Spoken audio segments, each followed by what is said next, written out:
life isn't always easy. In between our various responsibilities, it can sometimes be hard to carve out the time to focus on what truly makes us tick. Now here's a harsh reality. Most of us, me included, don't have the time to dedicate to our passions in life. We work regular full-time jobs, have a family, have friends, have other responsibilities, and all that is great. It's a blessing, not a curse. But again, what it also means is that we do not have the kind of free time that we probably like to have to dedicate to our passions. And in my case, and probably in your case, that passion is photography.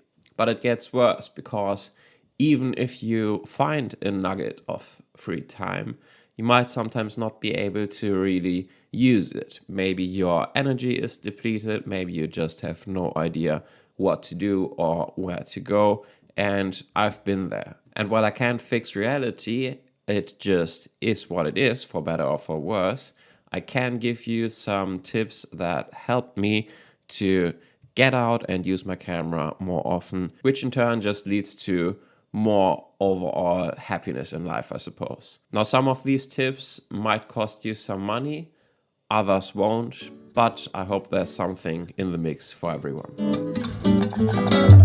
And let's start with a fairly obvious one, but I am a huge believer in this concept, and if you're not doing this, you are missing out and you are keeping yourself from unlocking some of the other tips that I will talk about later on. You should have an everyday carry camera. I know it might seem like a nuisance to carry around an actual camera every day when you have a perfectly fine iPhone camera on you at all times anyway. And hey, if your phone works for you to get your creative juices flowing, you are good. You probably don't need this. But if, like myself, you prefer to shoot with an actual camera, I really suggest that you give this a go. Now, you will make life a lot easier for yourself if you use a somewhat compact camera for this purpose.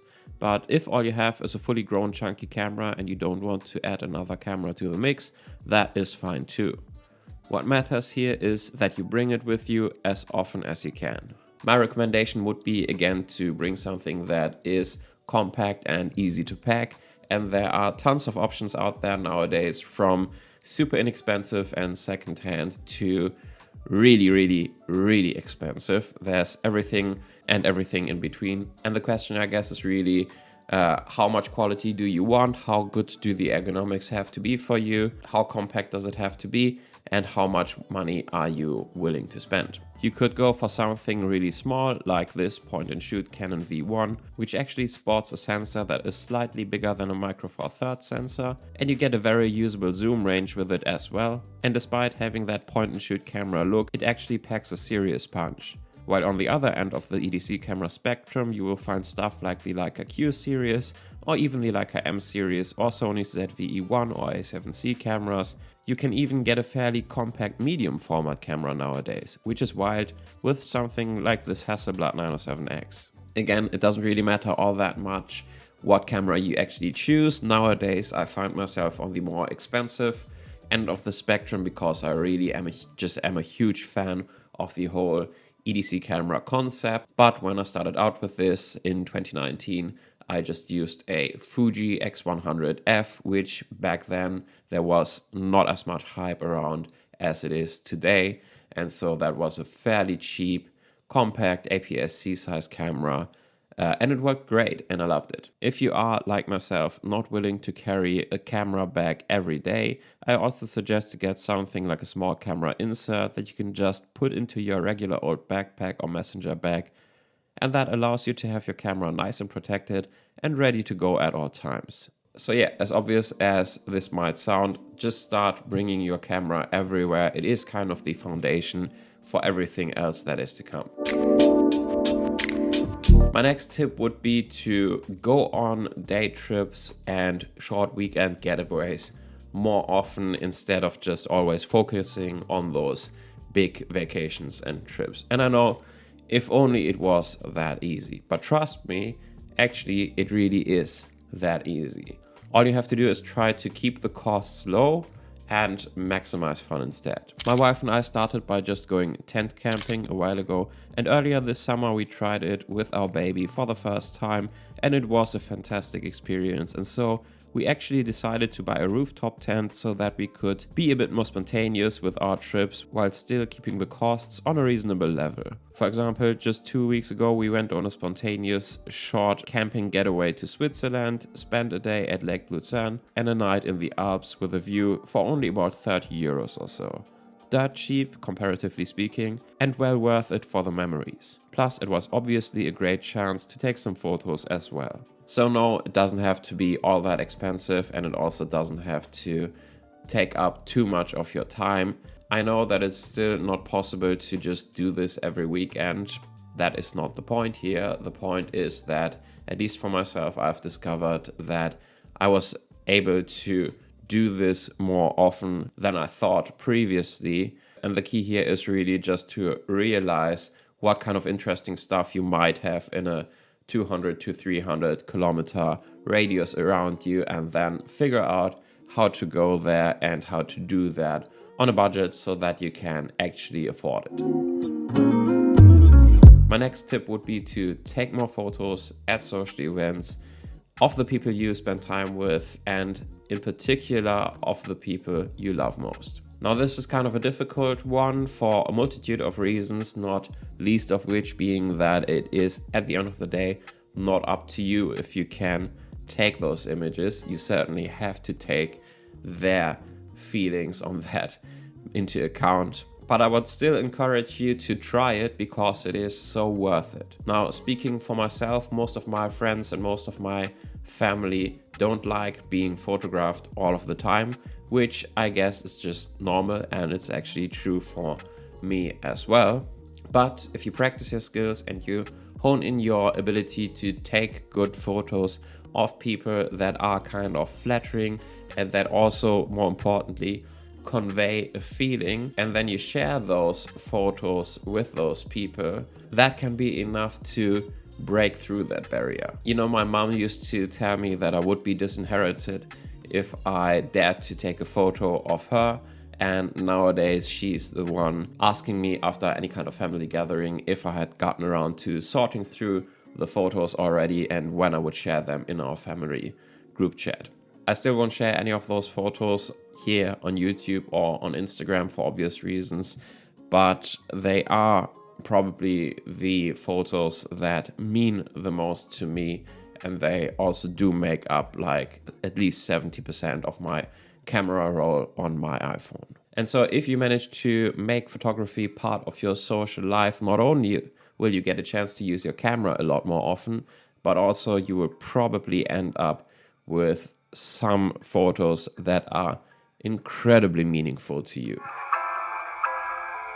Shifting gears now though to a completely different topic, because one issue that we also face sometimes is that we actually do have a spare moment in life, like a Saturday morning where you have 1 or 2 hours that you can just spend whichever way you like, but you still have no idea what to do or where to go. It all seems so pointless, and I know, I get it, I've been there too. The reason, however, is probably not that you live in a place that is inherently boring and where nothing ever happens that would be worth taking a photo of. The issue is probably more that you've seen it all before, it's boring to you, and therefore it seems unworthy of a photograph for you. And I actually figured this out for myself when I was trying to make a video about photography in boring locations. I know, not exactly the most original idea out there, but the videos that already exist out there on this particular topic, at least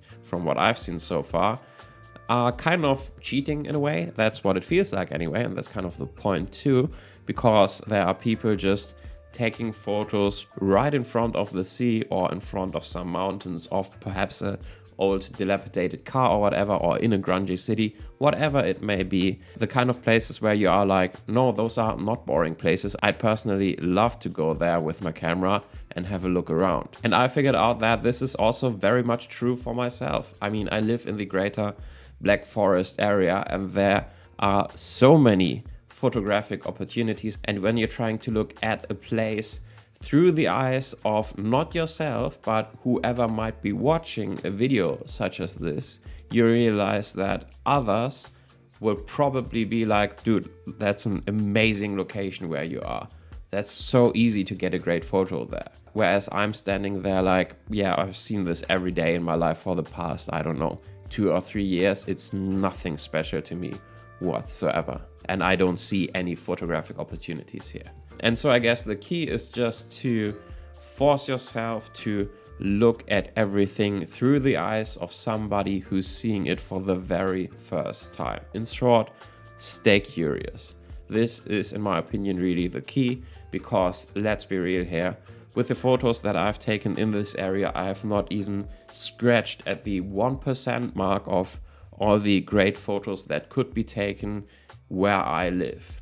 Not even close. And so I genuinely think that it's not always even necessary to travel to some new place where you get those creative juices flowing, because it's all new and exciting to you.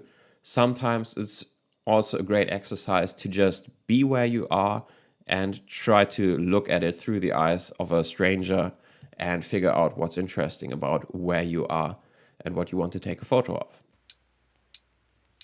And lastly, another practical tip would be to take your car less often if possible. If you're going somewhere close, always walk. Walking is just about the greatest way to move around if you want to miss out on as few photography opportunities as possible. Whereas in the car, you're isolated from your surroundings, you don't get the smells, you don't get the sounds, you don't have the ability for the most part to just park your car wherever you want and whenever you want. And you also obviously have to focus on traffic, and to top it all off, you're moving pretty fast, and that's just a great recipe to miss out on all kinds of stuff that might be going on around you. Now, if walking is not an option, maybe at least for like close to medium distances, say everything up to 20 kilometers, obviously depending on how fast you have to go there and perhaps what the weather is like and so on. But those kinds of distances are easily done on a bicycle if you want to, and if you have the time to do so. If you want to make your life a bit easier, you can also obviously choose to get an electric bicycle, which is even more enjoyable in many ways. And the bicycle is one of the greatest ways to get around, especially for photography, because again, you do hear and see everything that's going on around you, and you smell everything, and you can just park your bike wherever you want, stop and take a photo. And that's one of the many things that I love about going places on a bicycle. Now, if you want to get the ultimate photography machine though, I suggest that you get into motorcycles. Getting my motorcycle license and buying my Triumph Scrambler were probably some of the best decisions I ever made. A motorcycle allows you to go far and to get to places fast, while still being able to take in your surroundings and stop everywhere. Plus, it's obviously just heaps of fun. I made a video about a weekend trip I took to Lake Como 3 or 4 months ago with my Triumph. So if you want to see this concept, and indeed most of the other concepts I talked about in this video in practice, feel free to check it out. That's all I got for you today. I hope this was interesting to you and that you learned something. I see you in another one. Until then, take good care. Bye.